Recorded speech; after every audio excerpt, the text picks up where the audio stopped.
Oy guys, ayun, pangalawa. Pangalawang stopover tayo rito ngayon sa ano, sa Salmon Arm. Na Salmon Arm na pala kami guys. Salmon Arm. Tapos nagpalit na rin kami ni ano. Dito kami.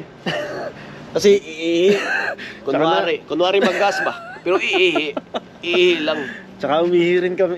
Sila. Tayo, umihirin tayo. No. Ay, tapos nagpalit na rin kami ni ano, ni Giselle mag-drive at tinamaan na siya ng antok. No. Yun, Salmon Arm. So, mga ano na lang kami guys, mga 4 na oras na lang. Tapos nandun na kami sa ano, sa Lake Louise, no? Ano lang to guys, sabi ko sa inyo kanina, yun, biglaan tong ano na to, lakad namin na to.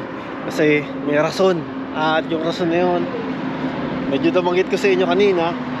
Pero mamaya namin i-ano sa inyo, ilalahad kung ano nga yun. Pa, di ka na alamig, pre? Hindi, nakikalaska ko eh. Ayos ah. Naka-t-shirt lang ano, pre? Mga t-shirt lang. Sabon tayo dito.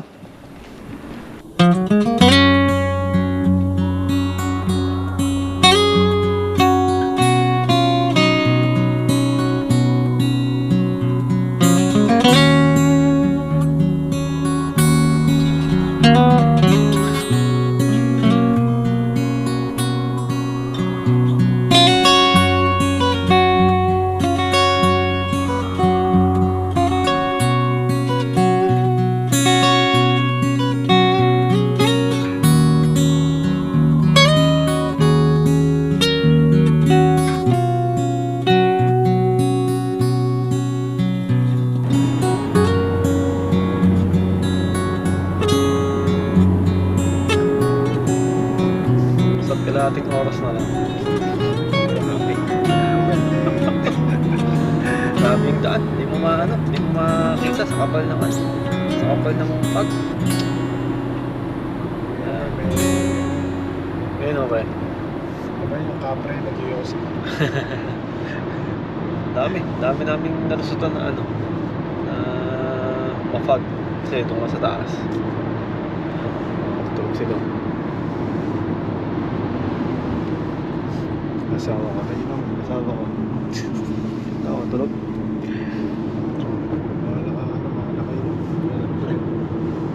So, ano na lang guys. Shot kalahating oras na lang.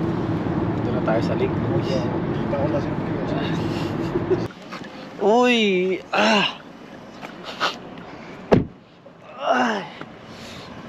Yan guys, good morning no. So as of now, ano na, 7:30. So nag-adjust tayo ng isang oras. So, at dito kami sa kalagitnaan ng daan na to, papuntang Lake Louise. Ano muna kami? Stretching muna. At medyo naiihi kami. Ano ko sa vlog? Iiyak ako. Grabe. Nakakatakot yung daan din dito. Yan yung no? Mapag oh. Tapos ano na pre no? Frozen na yung gilid natin no? Nag-ano na guys, nag-yelo na talaga. Yelo. No? Snow. No? Yan ang gusto naming maranasan mga pag-drive galing Chilliwack. Pag-drive galing Chilliwack papuntang Alberta na winter, no? Kami pipitik muna. Yeah. Yan. Diba? Kasi kanina, yung polarity. Diba? Ganda, diba? Yan, tara. Diyan na ulit. Para makarating tayo kagad dun sa sa Lake Louise.